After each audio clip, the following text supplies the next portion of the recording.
Siguro lahat tayo, favorite itong adobong tuyong-tuyo. Tapos sasabihin sa baulang ulam na. Sino ba naman ang hindi maaakit pagka ganito? Okay, umpisahan natin sa pagdudurog ng isang ulo ng bawang. Mas masarap sana nga yung native na bawang, yung maliliit lang. So meron ako ditong kalahating kilong manok at kalahating kilong karne ng baboy. Pinaghalo lang natin yan. Tinimplahan natin ng isang pack na toyo. At lalagyan din natin ng kaunting suka, mga 4 na kutsara. At maglalagay tayo dito ng pinitpit nating bawang kanina pero hindi natin lalahatin. At saka yung crack na paminta lang. Yun lang muna ang ating ititimpla at hahalu-haluin lang natin ito para mag-incorporate lahat ng pampalasa. Tapos yan, imamarinate natin to ng mga 1 hanggang 2 oras. Depende sa preparation ninyo. At pagkatapos nga ay magagaya tayo ng 1 pirasong sibuyas na pula. Sino nakakaramdam dyan? Ang mahal na nga ng sibuyas ngayon. At ito na nga ating sisindihan ng ating kalan. At nilagay na nga natin yung konting mantika sa ating paboritong kawali. At kapag mainit na nga yung mantika, ilagay na natin yung mga karne ng baboy. Yung karne ng baboy ang ating inuna dahil ito ay pagbabrownie natin. Mga 10 minutes lang siguro itong nakasalang dito sa mainit nating mantika at medyo hahalu-haluin nyo nga lang para maging pantay-pantay ang kanyang kulay. At kapag ganito na nga ang itsura niya, pwede nyo muna siyang itabi o hanguin muna at susunod naman natin diyang isasalang ay yung mga karne ng manok. Katulad nga ng pagpapapula natin sa karne ng baboy, medyo mabilis lang itong karne ng manok. Siguro mga less than 10 minutes mapula na yan dahil nga medyo malakas yung ating kalan. Kailangan talaga ay maging pula ang kanyang balat bago natin siya hanguin o itabi muna.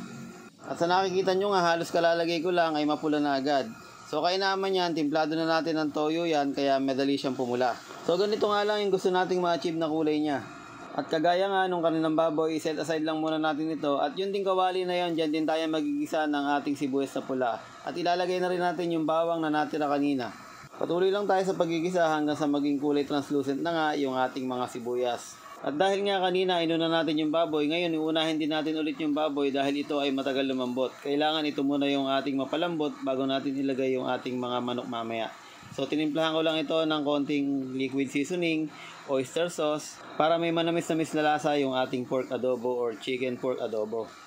So pakakapitin muna natin lahat ng nilagay natin pampalasa at yung pinagbabara natin kanina, ito yun. Ilalagay natin dito para magdagdag pa ng pampalasa dito sa ating niluluto. Lalagyan ko din ng mga ilang dahon ng laurel. At ngayon naman ay sasabawan natin ito ng tubig na halos lumubog yung ating mga karne ng baboy.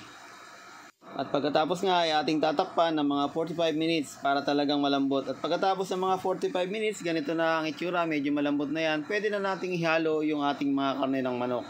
Ito naman kasing karne ng manok, mga 20 minutes lang, pwede na yan at malambot na talaga yan. So hintay lang ulit tayo ng mga 20 minutes at siguradong malambot na nga yung ating karne. So ngayon naman ay papatuyuin natin ito para medyo masarap at nagmamantiga talaga yung kanyang sarsa.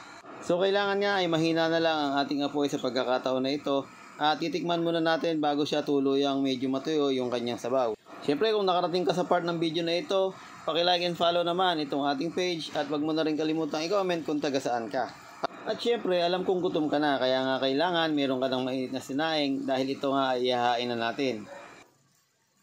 Kung makikita nga natin sa unang patak pa lang ay mantika na ang bumabagsak. Ito nga ay nangangahulugan na talaga namang sabaw pa lang ay ulap na. Hindi, joke lang. So ito talaga yung favorite nating mga Pinoy pagdating sa adobo, yung medyo tuyo talaga ang kanyang sabaw. Kaya nga sa pagkakataon na ito, siguradong magagalit na naman kayo sa akin dahil nga kayo ay magugutom na naman. Lalo na kung madaling araw nyo ito napanood, talaga naman kayo ay mapapasabi ng nakakagutom naman. At ako po ay lubos na nagpapasalamat dahil po umabot na po tayo ng 400,000 na mahigit na followers. At ako po ay bumabati sa inyo ng isang magandang umaga, tanghali, hapon o madaling araw kung anong oras niyo man po ito napanood. Maraming salamat din po sa mga star senders na patuloy na nagsusuporta po sa atin. Ang Diyos na po ang bahala na magbigay sa inyo ng sukli sa inyong mga kabutihan. Hanggang sa muli po nating pagkikita, maraming salamat po.